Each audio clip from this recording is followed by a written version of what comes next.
A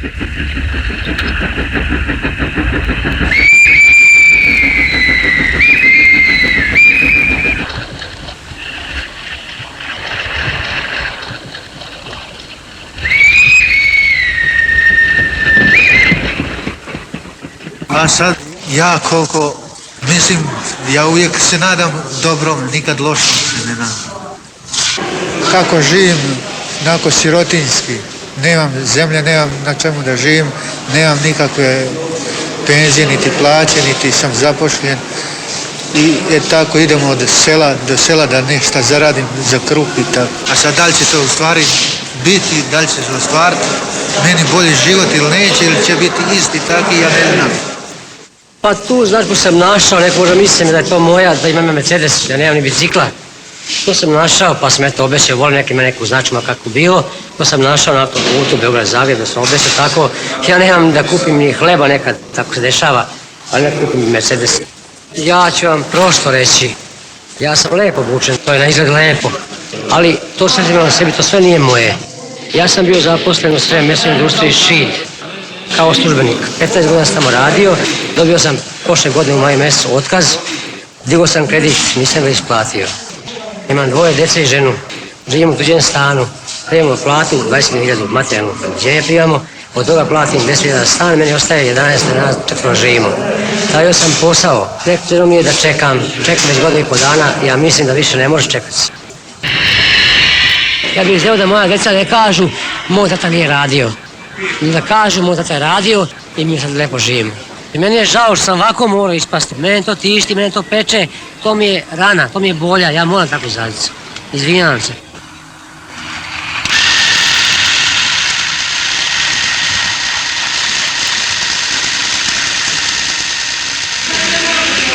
Dobro drugovi, šta radite vi to tu?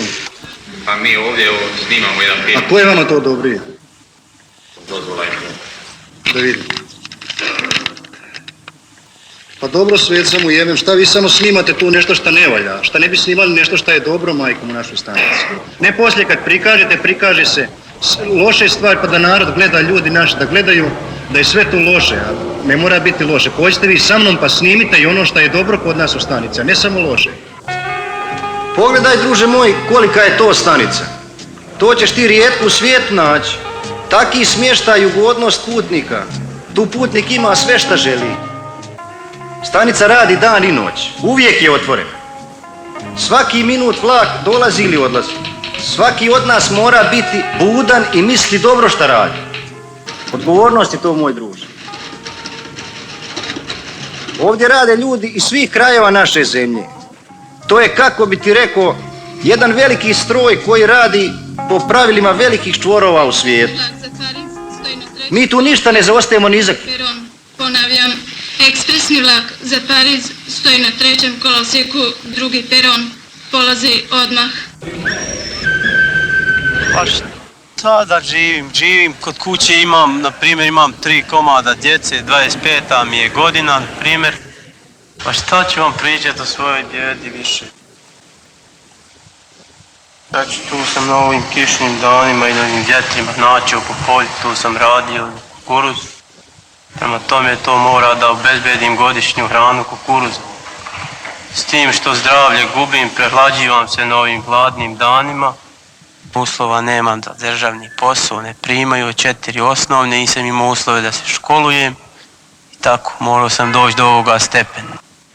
A šta ja imam reći? Ja niti sam imao, niti imam. Niti budem imao. Meni je sve ravno.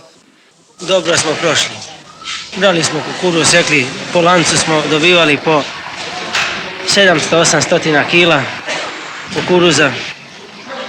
Uglavnom, zaradio sam za 3 mjeseca oko 7.000 kila kukuruza. To sam poslao kući. Nemojte misliti da sam ovako kući živim srednje. Kogod hoće da radi, može da zaradi. Ko će ti bolan gledati tu sirotinju?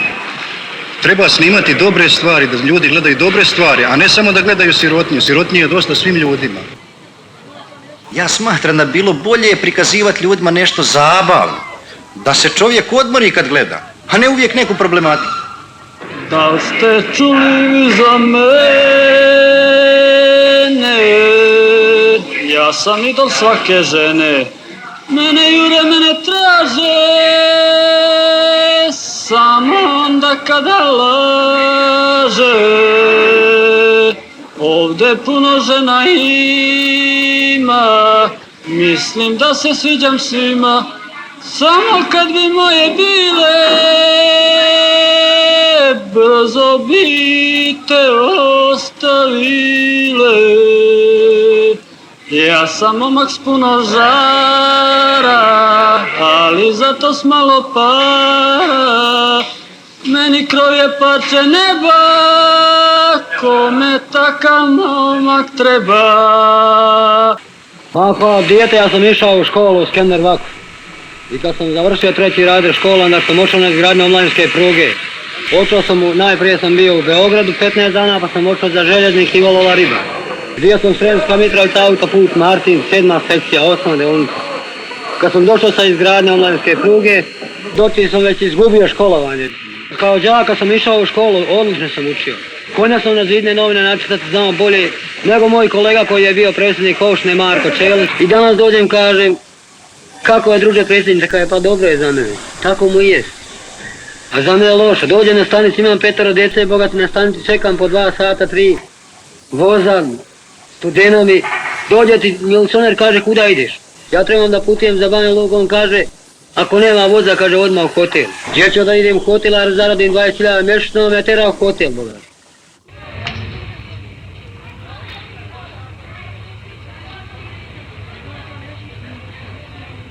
Pođem vamo, udar mi glavom tamo, teraj tamo, vamo. Stalno ronem, pa kako to? Ja i zaradim, i dođem do novaca, i sve, ali nikako više da mi Boga daš. Znaš, pazi, pametan sam čovjek, nisam lop, mora da me neko sve moguće, sve ispravi imam. Jako sam lijep i fini čovjek i dobar i sve, ali od tada napretka nema. Šta mi je, ja ne znam sam. To je šefov kabinet. Tu on prima svoje goste iz zemlje i iz inozemstva. Pogledajmo bolje tu kuću. To su gradili najbolji stručnjaci. Sve je izručnato kako treba. Dosta svjetla, čistoća, higijena, sve je zastupljeno. To je većim dijelom sve od mramora. Pa podzemni peroni, dok njih nije bilo, sigurnost putnika je bila ugrožena.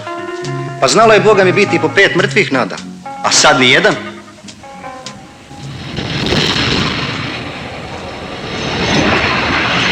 Dizelke smo uveli već prilično dugo, a uskoro stižu i električni. Sve to treba znati, vidjeti i pravilno ocijeniti. To su ulaganja, to je novac. Koliko smo se mi odricali, a Boga mi kajševe stezali dok je to sve napravili.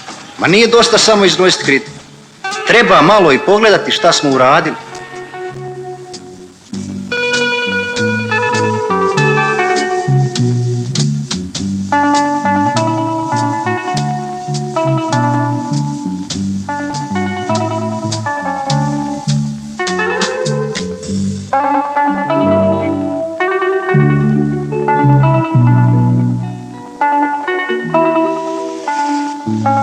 Ja sam Banda Salko iz Bjelimića.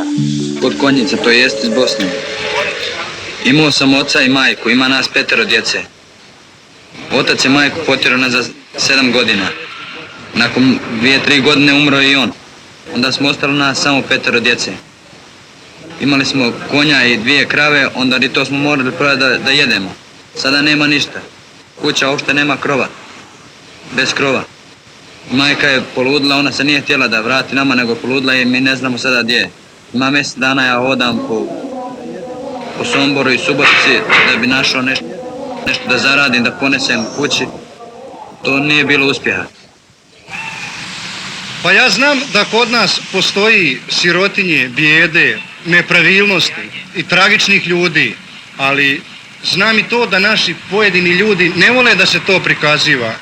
Pa kad ne vole, ja to ne bi ni prikazivao. Slažem se i ja s njima. Jer kod nas ima toliko dobrih stvari da se mogu samo dobre stvari prikazivati, a ne samo loše stvari da se prikazuju. Zdravlju se mi vidjeli. Živjeli.